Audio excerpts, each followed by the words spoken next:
Welcome to the Creating Your Conditions podcast, a work of understanding the conditions we are given, the conditions we create, and the conditions we have yet to achieve.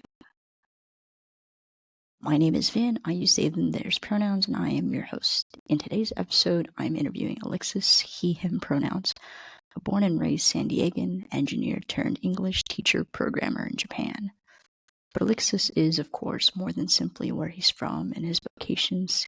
He is an elixir of trials, tribulations, and transformations.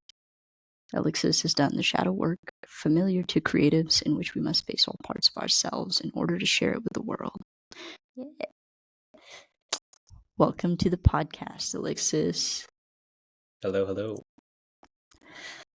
How you doing today? Well, been better. As we just talked about, I missed my haircut because I overslept. But other than that, I'm good.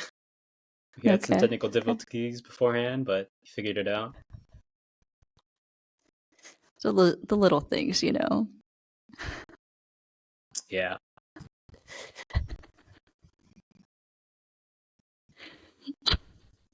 I'm just laughing because I can tell you want to say more, but we're holding it back because we got a thing to do. Yeah, we got a thing to do. Let's do the thing, huh? Let's do the thing. Okay. I don't know which question you wanted to answer for one of these icebreaker ones, but I'll ask both and you can answer. If you had to describe your life as a sandwich, what would be in it and why? And then the other question I had was, what's a weirdly specific life goal you have? Okay. I remember highlighting those.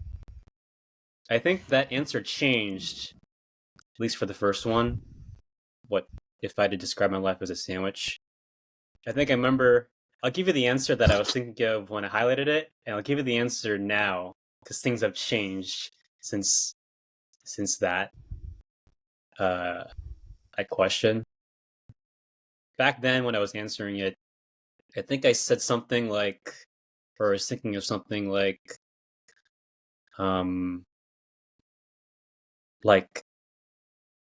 chicken adobo, like Filipino chicken adobo, like mashed in together as like a hamburger patty. With an American patty, yep. Yeah, and that's like supposed to emphasize my upbringing, which we'll get into, right? Which was, I was born in America, but the core of it is still Filipino. And throughout life, I think that core has sort of always been there. And it's probably only now that I'm realizing that my patty was made of a chicken adobo. I thought this entire time was made of an American hamburger, but I think within the past few years, I was like, oh, actually, I'm more chicken adobo than I thought I was. You're both. I am both. That's the answer I would have given a few weeks ago, but I think lately, I don't even feel like a sandwich. I feel like Ocean Beaches, it's raw. just like a poke bowl of everything. Okay, separate, but like distinct. Yeah. Interesting. Sometimes barely keeping it together, but there's... Yeah. More refreshing than an American or chicken adobo burger, for sure. Yeah, and I am in Japan, so there's that piece of it too. I like that. Maybe a poke burrito. Ooh, that's a real San Diegan in you talking now. Yeah. Just everything. Okay. Nice. And then the other question... Yeah. Can you remind me what the other question was? It was, what's a weirdly specific life goal you have? Okay. That one has stayed the same. And kind of actually timely too. I had just watched Dune Part 2. And there's always been... Because I watched Dune Part 1 as well, and I thought both movies were just magnificent. Storytelling, cinematography, everything was really good about it. And I had a curiosity to read the books. And when I say this, you'll be like, oh, it's so on brand. But for me, I don't like listening to things in English. For me, I'd rather listen to a piece of media in Japanese because I'm trying to get better at Japanese. So what I want to do is I want to read Dune in Japanese because I don't want to read it in English. Mm-hmm. That would be like Cool. the oddly specific goal. I like that. What's stopping you from doing that? Just reading comprehension. I think it's one of those things that I know I'm going to do eventually, but realizing there's a couple steps beforehand. And I think it's probably going to be closer than I think, because I think just a few weeks ago I finished my first novel in Japanese. Sort of like a middle Ooh. school grade level novel. Okay. So I know if I just read a few more you're at books. YA. Yes, I'm at YA, and I think Dune's a little bit Nice. above that. So I think if I really wanted to, I could probably do it now. But would I really enjoy it? I think it'd be a different story. I think I'd rather take my time and get my reading level up to a comfortable level, and then try to tackle Dune. Because then otherwise I'd just be going through a sentence and picking it apart, and I wouldn't even really be enjoying it. So yeah, it's going to be there if you can't eventually. sit with it. Yeah, I got you. Okay, cool. Good stuff. Thanks for being on the podcast. Why don't we now that you're warmed up, I guess, why don't we start off with like, where did you grow up and what was that like for you? Yeah, like I mentioned earlier, I was born in America, specifically Poway, which is close to San Diego. And my parents were immigrated here in, I think, around the 80s.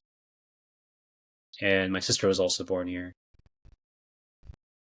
And I lived in Mira Mesa in a rental and with some of my aunts and uncles, maybe for like the first 4 years of my life. And then around age 4 or 5, my parents wanted to buy a house. I think at the time they thought that San Diego was a bit too expensive, although probably way cheaper than it is now. But for them, it was still expensive. Yeah, I think it was expensive, and then the housing wasn't new. But in Temecula, there was a lot of new. It was like a new and developing community, so they were able to buy like a new house over there. So we moved to Temecula, and that's basically where I was raised for most of my childhood up until like high school. And yeah, after that I graduated high school. I went back to San Diego to study at UCSD. And after I graduated, I worked in San Diego for like 7 years as an engineer. And then now I'm here in Japan. Okay. Yeah, let's backtrack a little bit since you went past your childhood. But what was growing up in Temecula like for you? And actually, before you answer that, do you remember at all like growing up with your aunts and uncles in the same living space when you were 4 or 5, or do you just have like whatever your parents told you? The aunts and uncles I barely remember, but and this will probably tie into my childhood. I frequently remember family gatherings being a very core part of my childhood. So even if we didn't live together, a lot of my aunts and uncles would often, like have family parties, have, just meetups with each other. At that time, my grandfather on my mom's side had already passed away, but his grave was buried in Mira Mesa. And so even though we were living in Temecula, a thing that would happen pretty often, maybe at least once a month, is we go to the cemetery to visit my grandfather's grave. and we'd have like aunts and uncles all together. Wow. And I remember that being a very core part of my childhood because it's a kind of a strange thing to go to a cemetery and to basically have like a Filipino party. Mm-hmm. I remember helping my dad lugging like a big bench, big fold out table dining set, and we would like sit it over my grandfather's grave, and then we'd have the Filipino staples like lumpia, pancit. Yeah, and we would just kind of we would do the prayer thing, right? We would have like Yeah. a rosary, we'd go around and pray, and then afterwards we would just like eat and talk and have fun. And I thought it was pretty normal as a child, but the older I got, the more I realized it was kind of a strange thing. And passerbys that were in the cemetery would often um, talk to us. This is what like I heard from my parents. They would talk to us and they say, "Oh wow, you guys are having so much fun over there." And I also remember during those times, a lot of my cousins who were around the same age as I was, um, we would walk around and explore like the cemetery, and it was it was like a playground for us. Interestingly Yeah, like a enough, park. Yeah. yeah, and like the cemetery was a there was a lot of like natural areas. So we like there was like a river right next to it. We would like play in the river. We like there'd be like little hikes, all these little nooks and crannies and things. And I remember um with my cousins, we would like even have this like we were basically like explorers, and we would name each of the parts of the cemetery. We would name it like as a base. It's like, oh, this is like base. This is like secret base 100, and this is secret base 50, and there'd be like particular things about that base. And Okay. yeah, I remember being that a lot of good memories were like were held there, and yeah, it was. I think that's where a lot of like the seeds of like adventure and exploring and nature. I think that's where it really started. And Yeah.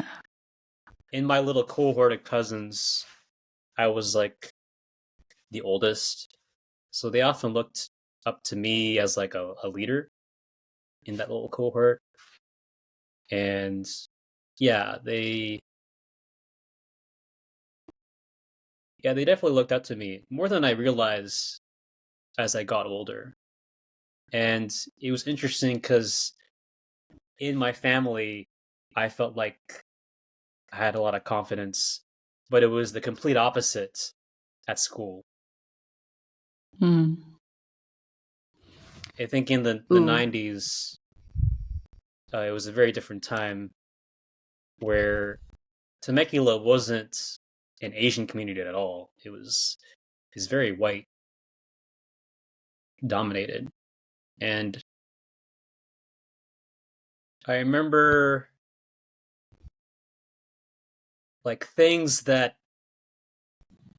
how do I describe this? Like things that are normal for a white kid in 90s America to be interested in.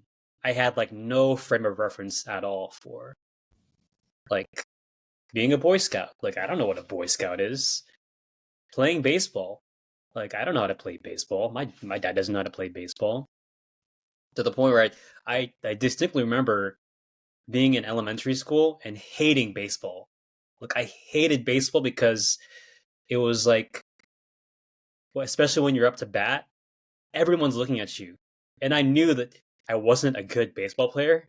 So I was like, oh fuck, like, can I just please just let me hit this ball so I don't embarrass myself in front of all these kids. I remember being like physically anxious playing baseball and playing sports in general because I didn't know how to do any of that stuff, and my dad didn't know. He wasn't like a typical basketball, soccer, or whatever kind of player. He was a martial artist. Yeah. So I do remember in those early days feeling like a disconnect or maybe I didn't realize it, but I think looking back, I was like, oh yeah, there's a big disconnect in terms of like the childhood that I grew up with, and the Your average the white other kids that were American around. childhood. Yeah. Yeah. I want to go back a little bit to the cemetery stuff because that was so interesting. I didn't know that about you. Filipinos have a very interesting way of like celebrating grief and death. Like, Mm-hmm. I remember walking into a restaurant in San Diego once, and I saw somebody that I had met through promoting when I was a nightclub promoter, and everyone was wearing white in his party, and he was Filipino. And I was with my friends, and I was like, I bet you they're celebrating a funeral. And because Filipinos see death as like a celebration of life, not just like the mourning and grief of it. Um, and I said hi to my friend, and I was right. And so, kind of feels very like, similar to your experience where you all continue to live on in their memory even if they're gone. So, I just wanted to ask you, like, how do you think that impacted your relationship with grief and death? Like having that core memory with all your cousins and normalizing visiting the dead too.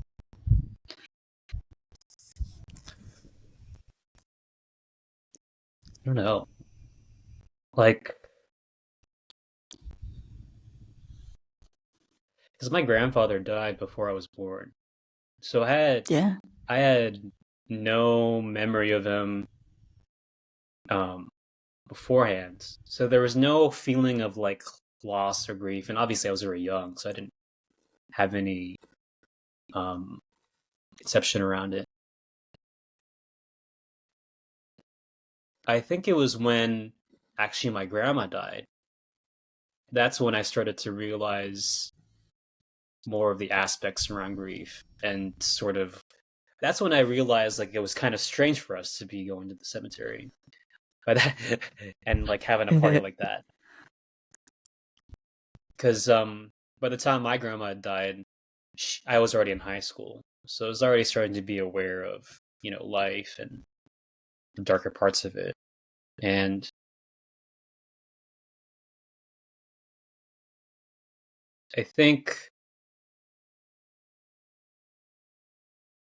I think it just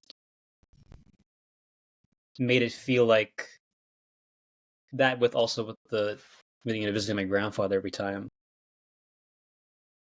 It felt like grief was something that was very sad, but also like that she's always a part of us. Like I never Hmm. felt like she went away, if that makes sense. Like Hmm. my grandma went away because we were having these family parties even afterwards. Like there were so And many people that shared stories about her and stuff. yeah. So of course it was very sad. Um but yeah, I didn't feel like it felt like she was always with us. So I think that's how my conception of grief changed because of that kind of stuff. It made it feel like it wasn't like a forever kind of thing. And like Ooh. Filipinos are very Catholic. Our our family was very Catholic, so there was always a sense of like, oh yeah, she's in heaven now. And I did always feel like, yeah, like she's with us, she's guiding us, that kind of thing. Okay. Got you. And you still continue to have those cemetery picnics. I think it's different now. Um, Hmm. yeah, because since then we've had a few more deaths in the family. Um, I think the interesting parts, what we had in that cemetery, my family and I think there was something very special that probably isn't going to be replicated. And the reason I say that is the circumstances. A lot of my aunts and uncles at that time were just starting to be in America, so it was like helpful for them to stick together. New language, new country, finances. you know how it is, right? Like you don't have a lot of money, so you share a home, you do a room for rent kind of thing. Yeah. Pull resources. Pull resources together. And I think because my generation grew up in America where there's like a large sense of individualism. Um, I've and even just like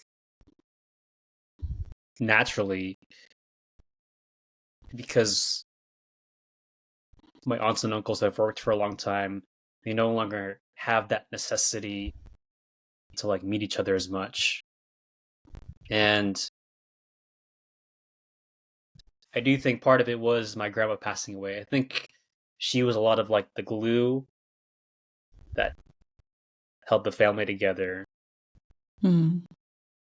And even though she's still with us, I do feel like it's a lot different from now. A lot of my cousins don't even live in the same state anymore. My aunts and uncles, some of them have went back to the Philippines because it's cheaper there. Even my parents are building an apartment in the Philippines. So yeah, I think it's just different now. And part of it's because, my generation is different.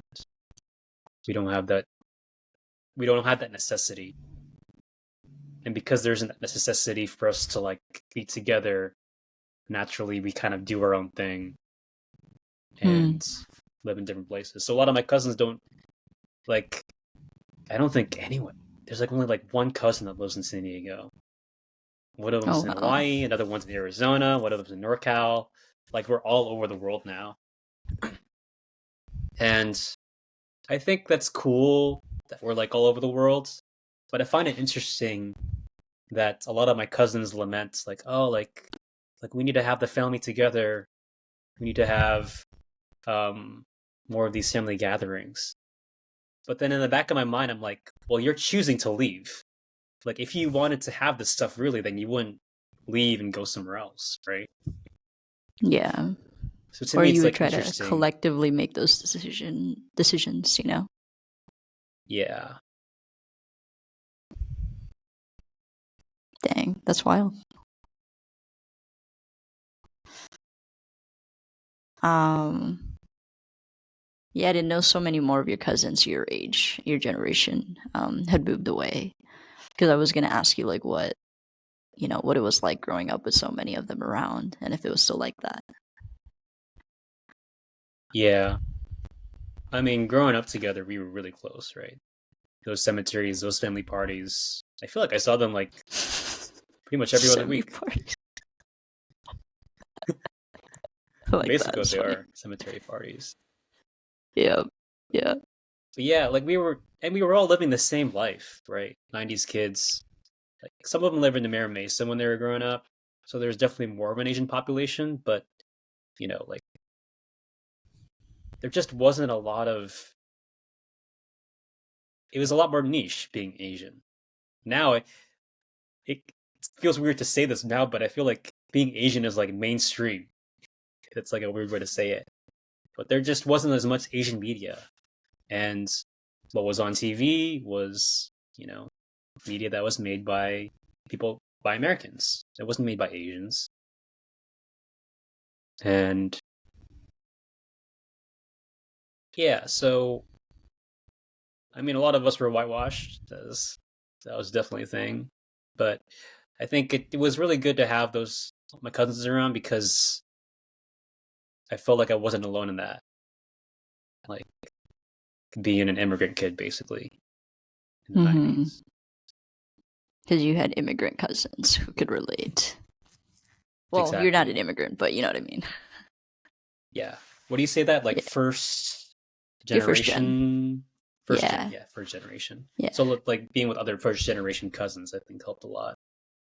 Yeah. And now kind of like what I was speaking to is like we're kind of all over the world now. So it's interesting. I think a lot of my cousins are also hamburger shaped chicken adobo patties in that Uh, we have this core value of family and also this strong individualistic drive to like to do what we want, to like to go to a different country, like I'm in Japan, or to go to Hawaii, or to go to San Francisco. And I think there's sort of like a tension there, because those core family values, in order to recreate, like I said, those family gatherings, we would have to, in a way, give up like wanting to go to a different country, wanting to live somewhere else. I don't know how my other cousins feel about it, but I do feel this constant tension between my own dreams and desires and what I want to do in my life and my own family. And we were just messaging even before this call how, like, he said it was nice for me to have like annual trips with my family. And that's a very conscious, intentional decision on my part, because there's some part of me that feels guilty having moved and lived in Japan being so as my far parents away. are getting older. And I feel like there's a part of me that feels like I'm abandoning them. And in order for me to reconcile that value, but also still, pursue my own dreams, I want to be able to do both.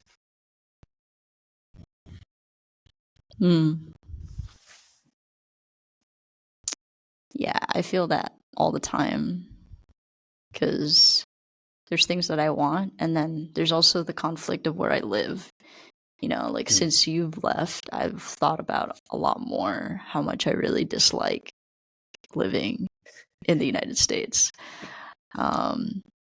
Yeah, and it's a conflict with the life that my parents have built for me here, right? Like the opportunities that they gave up in their own youth to be here, and that I now kind of just don't agree with, because I don't agree with a lot of what is happening in this country.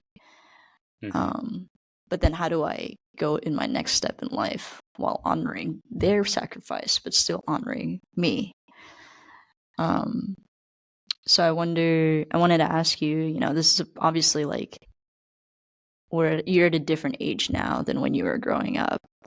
So I wonder, like, were you always this close to your parents that you felt this obligation? Or when did that shift, Yeah, I think there's a few pieces in there. I think I was definitely close growing up. I remember elementary school being a pretty shy kid, so I would be like more of a homebody. Like, I had friends and I went to like a birthday party or two, but I'd probably say on the whole I was more of a homebody. So it was very comfortable for me to be at home and with my family. I think when I got into my teenage years, and this will tie into the tension between being Filipino, being an American. I remember distinctly not liking Filipino food. Like, I did not want to eat it at the family parties. What age? It was like around teenage years. Okay. So but before that, it like was 15, okay. maybe. I don't know when the transition was, but I do remember a period of time when I was a teenager where, I did not like Filipino food. And I was like, I remember thinking, like, where's the hamburger at this family party? I think what I had thought at the time, these are my thoughts at the time. It's like, why are we eating this food again and again? Like, don't we want to try something different? And I do remember a point where we were like on a trip to Seattle, right? And this is with like aunts and uncles. And I remember my aunts and uncles wanted to go to a Filipino restaurant. And I was like, why do you want to go to a Filipino restaurant in Seattle? Like, shouldn't we try Seattle food? Like, it didn't make any sense to me. I think now having having matured a little bit, I think a lot of it was like they want comfort. They want to have that They piece miss of home.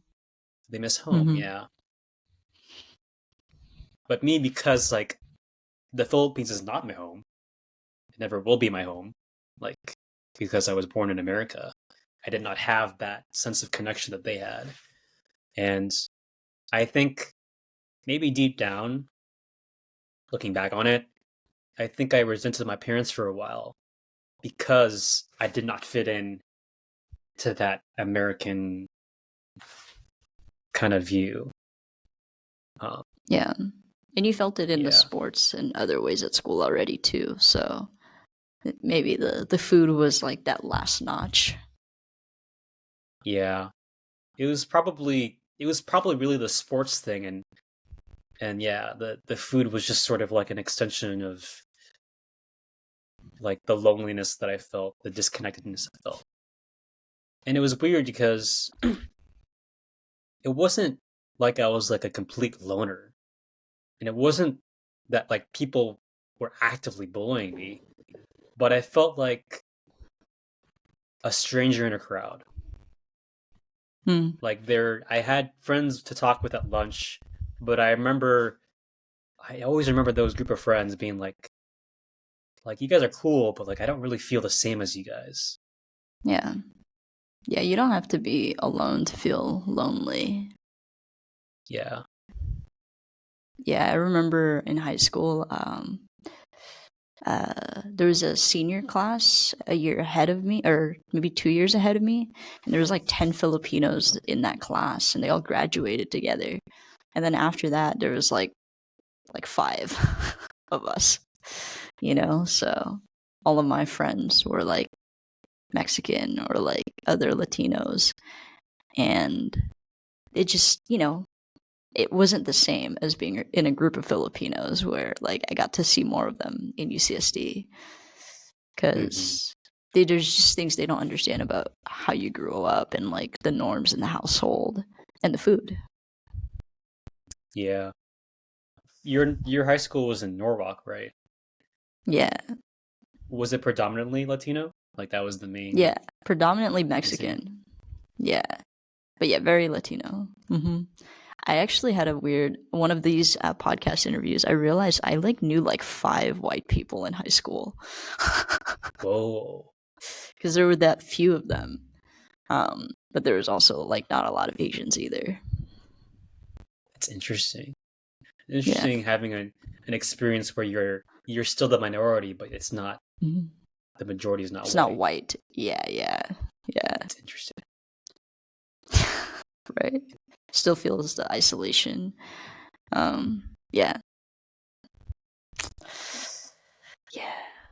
Oof. Okay. We got into a lot of bit of your childhood there. Um, do you want to talk about like your next phase in life? So like college-ish, early adulthood. Yeah. I think in high school, yeah, I remember this will tie into college because I think high school was a very formative part of me, and it was also a very painful part. I think a lot of that loneliness was there, a lot of that disconnection was there. And also being a teenager with hormones, like you're trying to figure out your own identity. So a lot of that together was just compounded, and I remember I remember being very addicted to video games and porn in that era, and feeling like a degenerate. Like there'd be weekends where I'd just play video games for like 5 hours, and I would eat hot pockets in between, and that would be my life. And I wouldn't go outside. I wouldn't do anything. But I think they were my source of comfort. I realized later on. I didn't. I don't think I realized how much I was hurting back then, and video games were sort of the escape, right? And it was during that time too where I like really started to watch anime, And so these characters of like people that were alone, but overcoming themselves, um, they really inspired me, and I really related to them as someone who was like who felt like an underdog, someone who felt like who was unworthy myself. And yeah, there was a lot of hurt in those years, and there was moments where I was suicidal because of my life at that time. And I remember this was like early web, right? So they didn't have like therapists, YouTubers. Like this is like YouTube was only just starting. And but I do remember in those dark moments where I would like look up, I would be on forums about like mental health, and I would like read stuff about depression, about life, and stuff like that. And that was kind of the therapy that I got. I mean, my parents didn't know anything about mental health. There was no sense of awareness there either, so it's not like they could have taught me anything. Um, and the disconnection between my Filipino culture and my American culture at that time was like, well, I don't trust my parents to understand me because they didn't live my life. They lived a completely different life than I did. But I think in those times, um, yeah, like video games, porn, anime, they were sources of escape, and they were sources of comfort, honestly, at the end of the day. When you don't have any friends, you're alone, you got all this time in the world, like what else are you gonna do? And I think, yeah, it was really anime that kind of made me hopeful, even in those dark moments. Because like in anime, there's a lot of stories about characters that like have everything going against them, and they got like nothing going. They're like literally at rock bottom, and somewhere deep down, they're able to find something in themselves to keep on moving forward, to keep on growing. And because I related with that, there was a part of me even back then, that like was like, oh, like don't give up, like try to keep on moving forward. And there was like, I really like, man, I looking back on it, I really admire myself back in those days to just sort of blindly not give up and do something instead of just, I don't know, killing myself, hurting myself, dropping out of high school. There's like so many different things that, and I remember like being inspired by those things. And I remember for the video games that I played that I was very, very addicted to, I deleted my characters, like, which is like a huge thing. Like imagine it's like the equivalent of like investing like $1 million into something and just wiping it clean. Like that's what it felt Mm. like, and it was like a huge thing. Like I was just, wow, like how the hell did I do that? But I think I also realized even in high school that the damage it was doing to me. Like I would stay up all night playing video games, and it was, I mean, I still was able to like pass on my studies and stuff like that. So it wasn't affecting like the outer appearance, but I knew it was really hurting me on the inside. So I knew I had to do something. So when I got into college, a lot of that,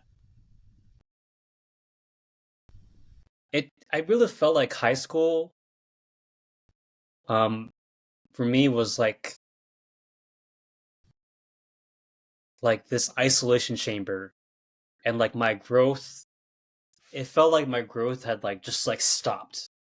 Like nothing was growing, even though a lot was growing back then. But it felt like nothing was growing back then. And so when I got to college, I felt behind. I felt like very awkward socially, like very just very clunky. My life felt very clunky in the first couple of years of college. And in media and what people talk about, college is supposed to be like, oh yeah, you're supposed to have fun and have a lot of different things and gain a lot of different experiences and meet a lot of different people.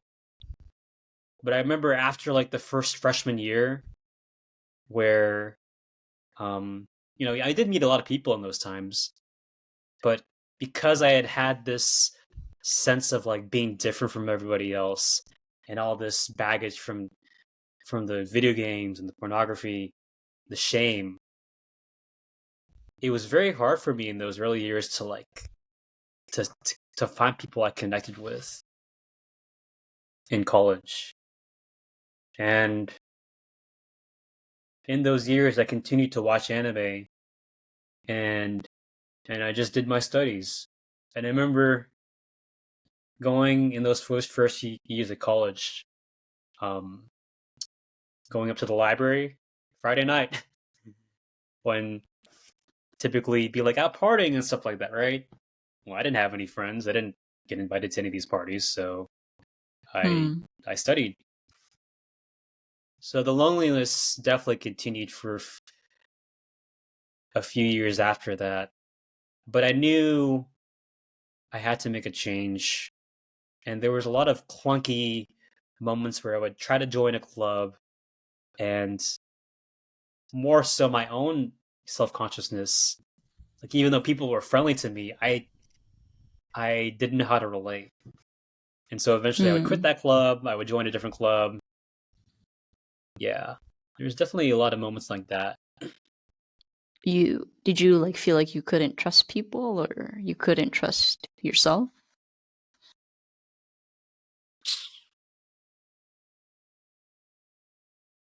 I just felt like I was different. Mm. Like I felt like the stranger in the crowd. And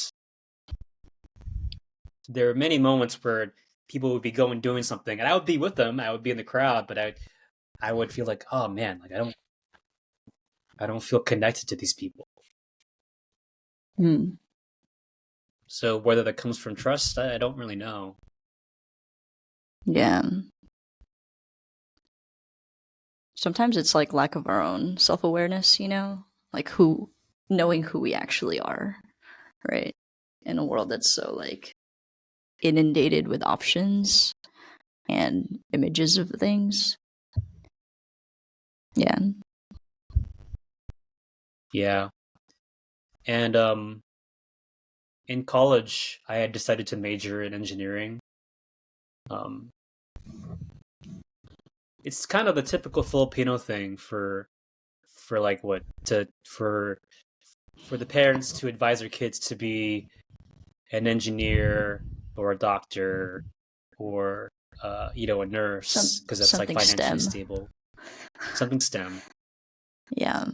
Um, but even after I talk with my parents later, they're like, well, like ultimately we wanted you to choose what you wanted to do, but you actually had a gift for math and science. And I did. I like in elementary school, high school, whatever, science and math were always my favorite subjects. And I always got like top marks in both of those things. And I always loved um science specials, like about astronomy, about the world, like this sense of like wonder and curiosity.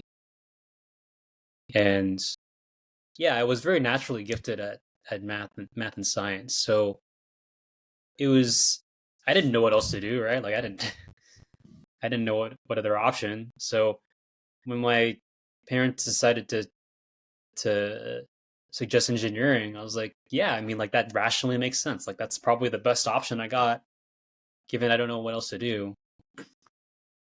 There's a few kinds of engineering that I could have chosen too, like mechanical, like electrical. I eventually chose bioengineering, kind of on a whim, because it was just like, oh, I don't want to deal with air conditioners or cars. Like that was like my thought process. That's why I chose bioengineering. But it apparently ended up being a bigger decision than I thought, because like it was like literally one of the hardest majors at UCST.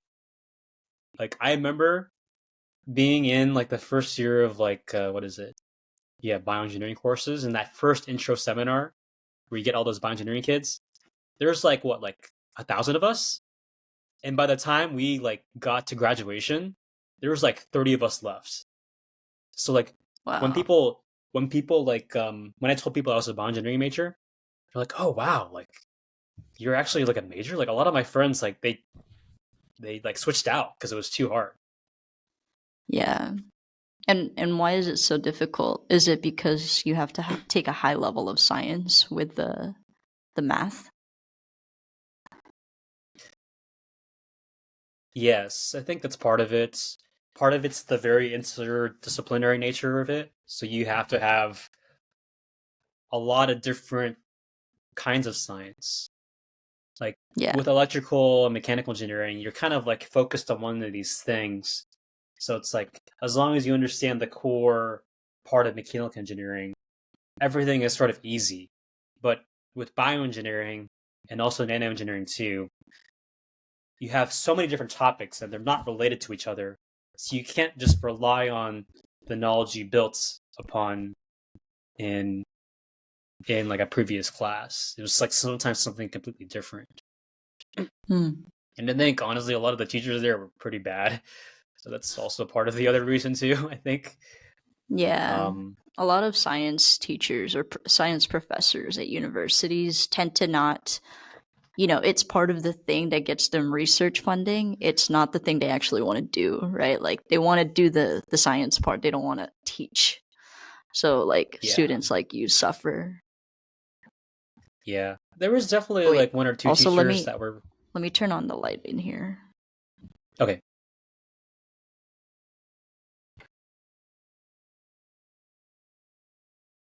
Moderately better. Oh, there you go. So yeah, like there was like one or two teachers in the bioengineering department that were good. But it's like you said, they're there to do research. They're not really there to teach.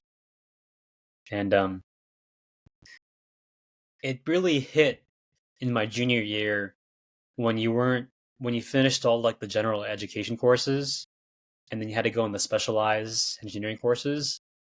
Like that that year kicked my butt. Like I was debating whether I should switch majors at that point. And I remember having a phone call with my parents, like crying that it was like, this is so damn hard. Like I want to switch. And they told me not to, like just try to finish it. Um, and I mean they were paying for all my college. I never had to take a loan because of them, and it was because of that, because I knew they were working so hard, that I didn't want to just switch majors and like have to spend longer than like the minimum 4 years. Like it was their money, and I like maybe if I was like a freshman, like I would have considered switching, but like, dude, I was already past halfway. Um, and but it was very difficult. That was definitely another dark point in my life where a lot of the natural talent that I had from high school, like it wasn't gonna cut it. Like the skills, the study habits, the way I was organizing wasn't going to put me forward into this hard of a curriculum. And I remember being pretty depressed at that time, and one of my roommates, who was just a random roommate that we'd like, with on-campus housing, you just kind of get paired with somebody else. So one of the roommates there must have been like destiny or something, because he was like an electrical engineer, and I remember this moment where I was like coming home from Geisel, probably on a Friday night, and I was Geisel just like, being UCSD's library. yes, thank you. Yeah. So it's like the library where everyone studies at. And I remember coming home from that, going to my apartment, and just feeling like I don't understand any of this crap. These homework problems are so difficult. Like, this sucks. and I ran into my roommate at the time. I guess he was also on his way to Geisel, because electrical engineering is also very difficult. And he asked me how I was feeling, or like, oh, what's up, dude? How's it going? And then I was like honest. I was like, dude, like engineering is kicking my ass. Like I can't. I'm not getting these problem sets. And then he's like, well, if you're having trouble, maybe you should like kind of fix your study habits. And he's like, there's like this blog that I follow that has like how to really study, how to like um to learn things. It's called Study Hacks. You should check it out.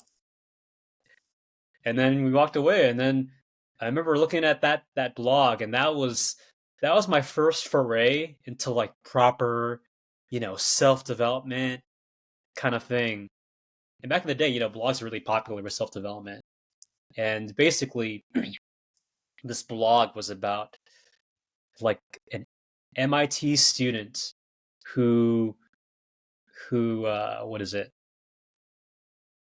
He had techniques on how to get straight A's without having to pull all-nighters at the library.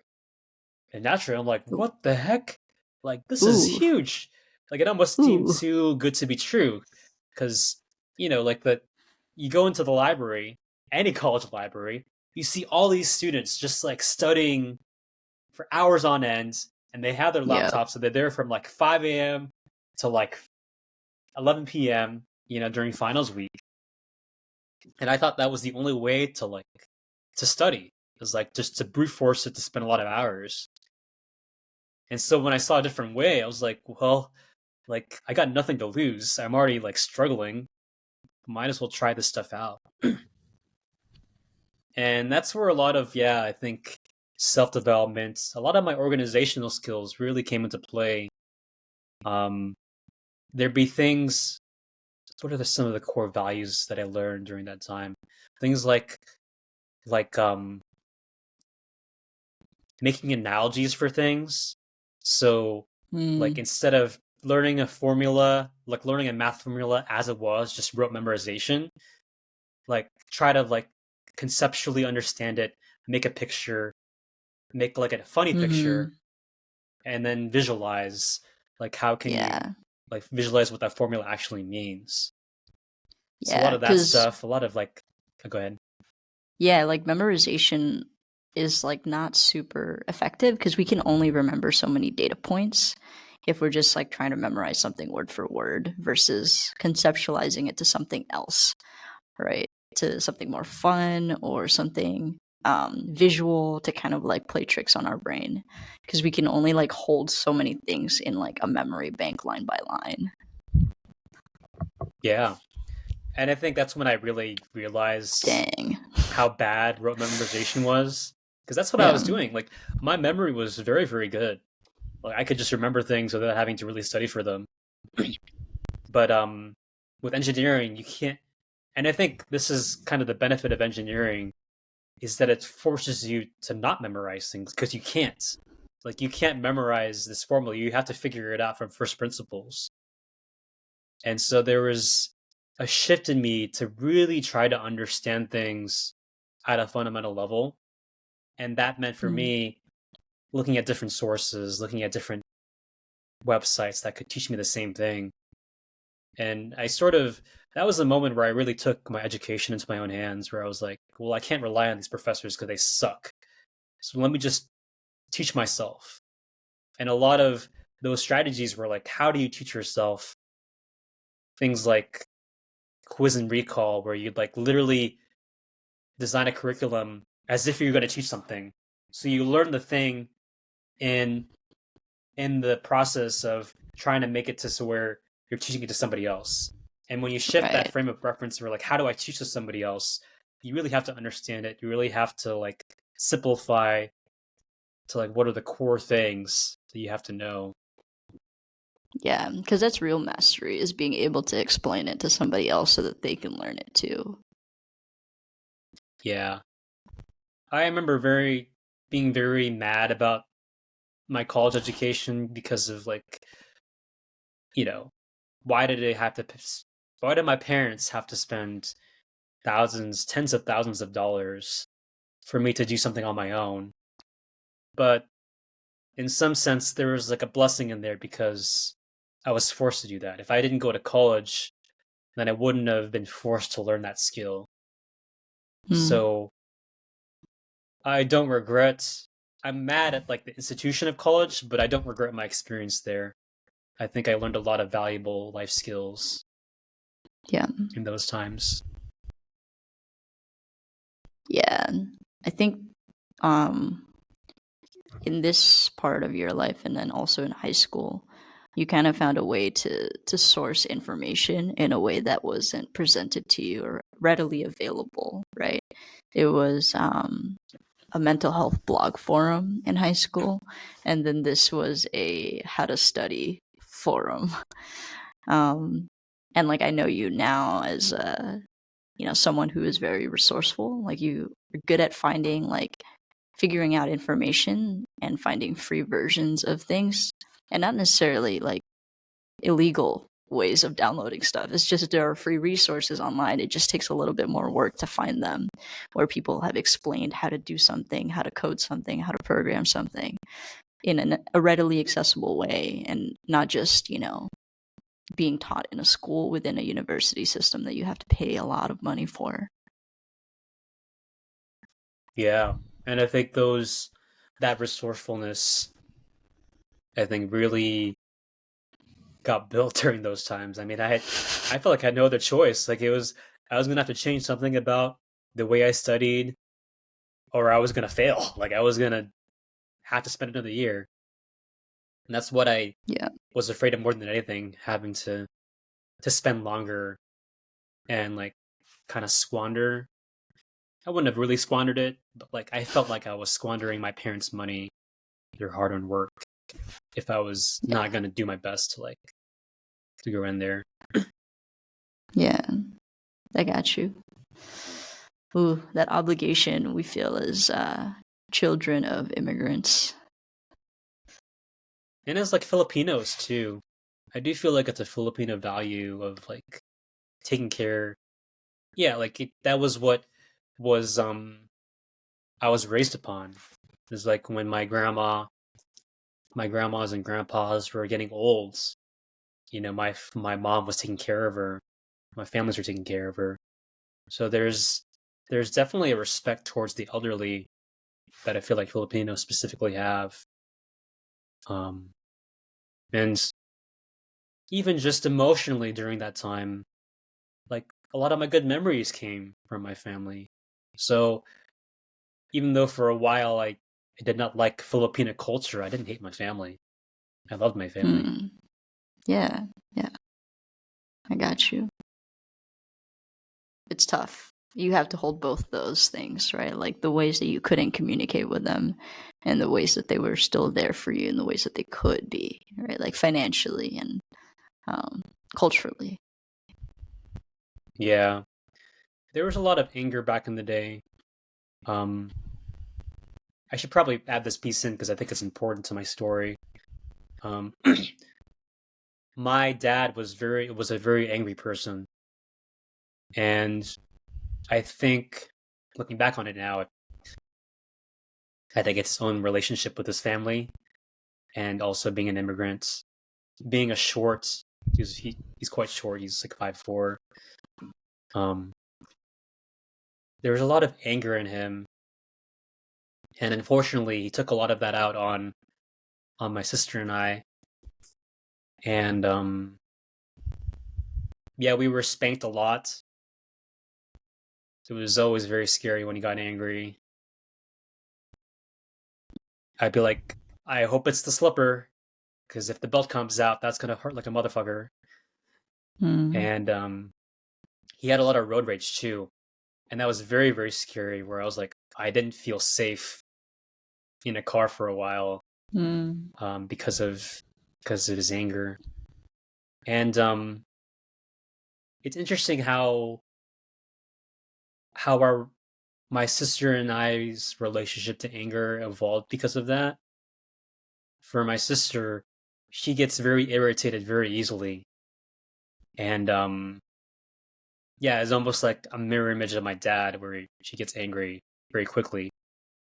Me, I think what I realized is I adopted my mom's tendencies, and she was also very quiet. Hmm. So when my dad was angry, she wouldn't say anything, and I sort of adopted that stance. And I think I unconsciously developed a like hateful relationship towards anger, that like anger was a bad thing, and that being an emotional being was a bad thing. And that, along with like my science background, was like, well, of course you should be logical. Logical is the best way to to live your life. Like And if that, you're um, emotional, you're going to be like my dad, where yeah, he's dangerous and destructive. and that calm is the only way to, quote unquote, calm is the only way to be logical. Correct. Yeah. So, um, maybe it was like an adaptive mechanism to protect myself, but I think being calm is sort of a default mode of being, to the point where I'm surprised where people often say I'm calm even though I'm not. Like there are moments where now that I'm more aware of my emotions, where I know that I'm physically or I'm emotionally distressed and people say I'm calm. I think there's a mask hiding there, and that was developed with my relationship with my father. Yeah. Why do you think you mirrored your mom and your sister married your dad more? I don't know. Hmm. I mean, I do remember being. I don't know. Is this the chicken before the egg thing? Because I remember being Yeah. shy, right?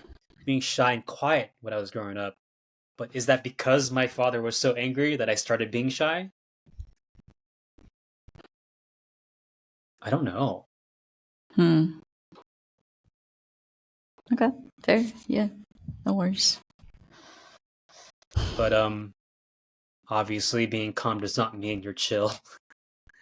And Yeah. Or like or my looking mother, calm. Looking calm does not mean you're chill. yeah. And like my mom, I even though she doesn't get angry like outwardly, she holds a lot of that emotion inside. And she holds grudges. And then I started realizing that about myself too. I was like, "Oh wow, I hold grudges." Yeah. Like I'll forgive you, but like I'll never forget what you did. So I think that kind of relates to trust. Is like when I feel like I'm betrayed and my trust is broken, it really hurts. And it's Hmm. almost like it's like an unforgivable kind of feeling, or like you've lost all all this respect in my eyes. Yeah. It's like almost a all or nothing kind of thing. Yeah. Yeah, Hmm. definitely. Okay. Ooh, okay. We are coming up on an hour, and I feel like there's so much more. Well, we only really got through college, so there's a lot more Yeah. we could talk about. um, should we save it for a part two? Can do that. Would that be like a later date? Yeah, that's okay. Okay. Yeah, that should be fine. Cool. I feel like there's a lot more lessons in the last like 7 years since college for you, so like different arcs to be revealed. Yeah, and I've had a lot of them. I think I'm realizing as we're talking about this, like it went through a lot of different shit. Yeah, yeah. Okay. All right. I haven't done a part two with anybody yet, but I was like, I think we were at like the 35, 40 minute mark, and we were still in high school, and I was like, I need more time. I'd be totally open to doing a part two. Sick. Cool. Okay, Fred. I appreciate you. Thanks for thanks for being here for this part one. I appreciate you too. Oh man. Yeah, I was like, okay. And thank you for listening to this episode of Creating Your Conditions, a work of understanding conditions we are given, forged from, and we have yet to face. You can follow us on Instagram at Creating Your Conditions, which you can also find in the description of this episode. My name is Van, and it's been my pleasure to be your host. Keep creating, and I'll catch you in the next episode.